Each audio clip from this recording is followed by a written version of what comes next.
Hi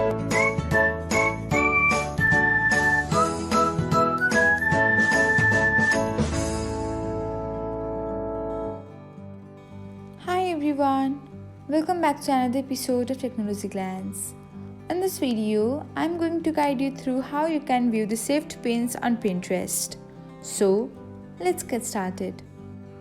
Watch till the end and don't forget to subscribe to Technologyglance by hitting the subscribe button and press the bell icon so that you'll never miss another update.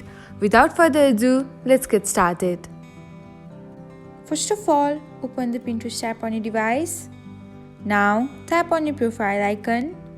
After that, select the saved option.